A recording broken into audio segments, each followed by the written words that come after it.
Friday को भी there was a dip cut, market में काफ़ी गिरावट देखने को मिली थी। और उसका reason, one of the main reason ऐसा कहा जा रहा है कि जो जापानीज सेंट्रल बैंक है उन्होंने इंटरेस्ट रेट बढ़ाया। इंटरेस्ट रेट बढ़ाने से क्या हुआ, उनका येन अप्रिशिएट हुआ डॉलर के मुकाबले, और वो अप्रिशिएट हुआ तो जो कैरी ट्रेड होता है जो ट्रिलियंस ऑफ डॉलर में रन करता है वर्ल्ड ओवर, उसमें अनवाइंडिंग हो रहा है। अब उस वजह से we are seeing selling pressure across the globe. ये लिक्विडिटी ड्रिवन प्रॉब्लम है, नॉट फंडामेंटल।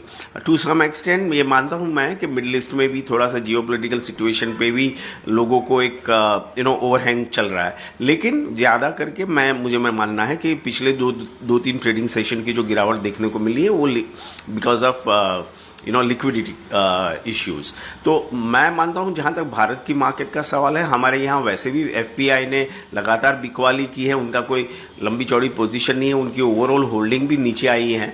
तो मैं मानता हूँ हमारे यहाँ स्टेबलाइज जल्दी होंगे। हालांकि we can not totally insulate ourselves from global cues, but जब स्टेबिलिटी आएगी तो हम लोग जो पहले कंट्रीज में आती है वो उसमें से एक रहेंगे।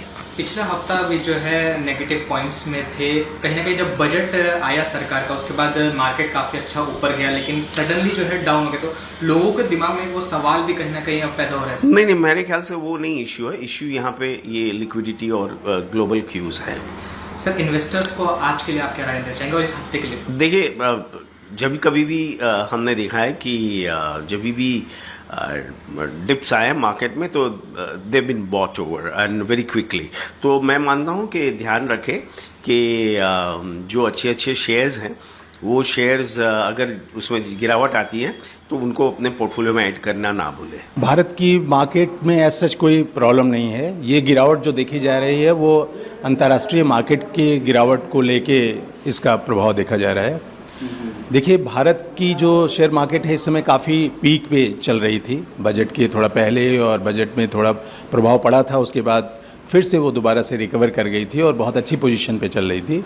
और शेयर मार्केट हमारी क्योंकि बहुत हाई पी पे और बड़े अच्छे मार्केट वैल्यूएशन पे चल रही, तो कोई भी हलचल राष्ट्रीय या अंतर्राष्ट्रीय होगा तो उसका एक प्रभाव तुरंत दिखता है।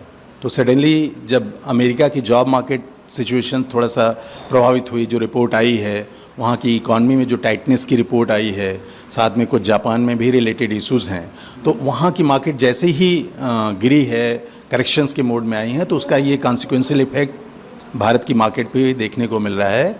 मुझे लगता है कि ये गिरावट जो है सेटल डाउन होगी, लेकिन अंतर्राष्ट्रीय मार्केट के ऊपर ये उसका प्रभाव पड़ता रहेगा। अगर वो और गिरती है तो यहाँ भी और करेक्शन की संभावना है। जी, तो सर, ऐसे मार्केट में इन्वेस्टर्स को क्या करना चाहिए?